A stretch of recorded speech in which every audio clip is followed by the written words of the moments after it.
Hello, ladies and gents, boys and girls, people of all ages, sexualities, and identities, and welcome back to another film review. And today's film review is none other than Minions. So sit back, relax, and get ready for the show.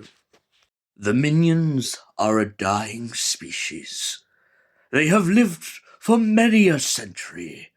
Throughout the decades, the Minions have had many different masters.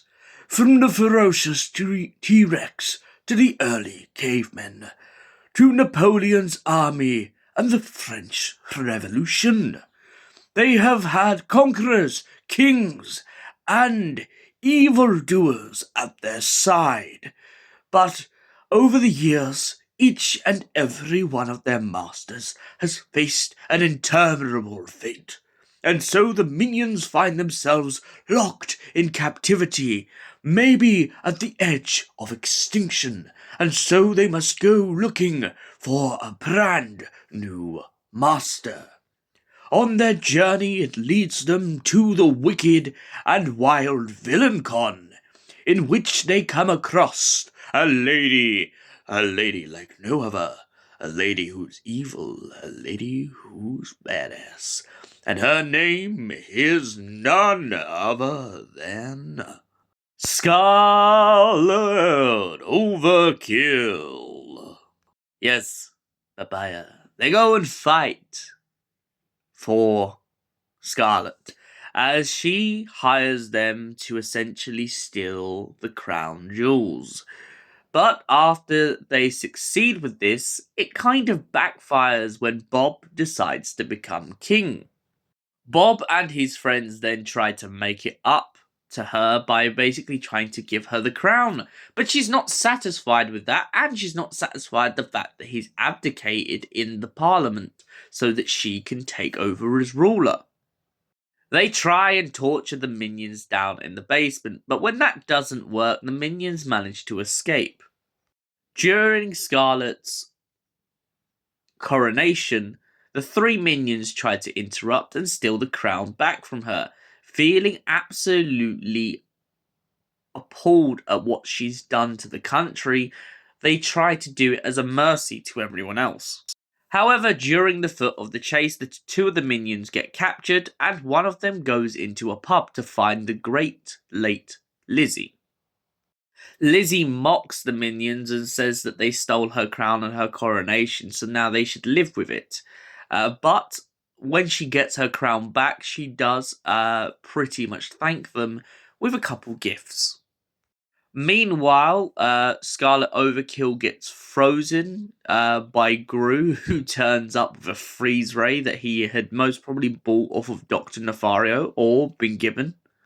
He then goes on to steal the crown, and the Minions chase after him, finally finding their new master.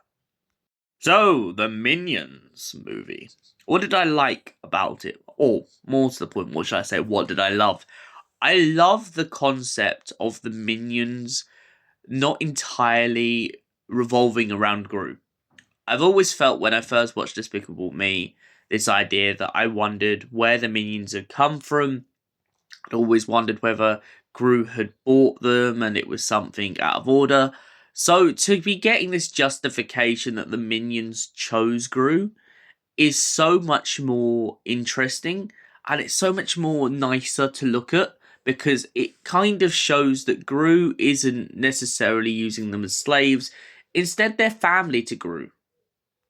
I also like the challenge in this, where the Minions go off to England to find Scarlet, and ironically, all the other Minions back home think that they've found their new masters because a bunch of Yetis have turned up. When they get in trouble with the Yetis, all the Minions flood out of the cave and go running off trying to get to England. I love the way, though, that the filmmakers definitely use the idea of splitting up the story between the minions and the other minions. The main three, I feel like, definitely get some funny moments, but it's really nice to see the comparison between their two journeys. Especially when you think on one foot, yeah, one group of minions have gone off, and yeah, they've been through the snow, and they've gone off, and they've almost got themselves killed, and they've found themselves in a lot of trouble in the city. But it's also nice to see that, look, the other minions have not had it so easy. The tribe is still struggling, and that's still like that goes through the rest of the film. Another thing I like is the like subtle hints to Gru and the rest of the gang. I mean, the minions go into a shop and there is literally Lucy's style on a mannequin.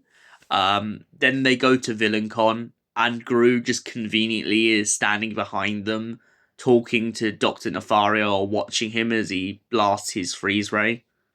I also love the irony that the minions have been like out of the cave for 2 minutes, out of New York, and all of a sudden the first hitchhiking family they find are a bunch of criminals who are going to rob a bank before going to VillainCon. It's just brilliant.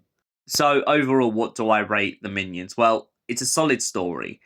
It's refreshing, it's new, and most importantly, the Minions film is completely, well, it's in universe, but it's completely separate to all the like canon beyond Despicable Me 1. So it's kind of like this brilliant prequel to all those stories, and for that reason I give it a solid 10 out of 10. Thank you for watching. I'll see you in the next film review. Until then, goodbye and stay beautiful.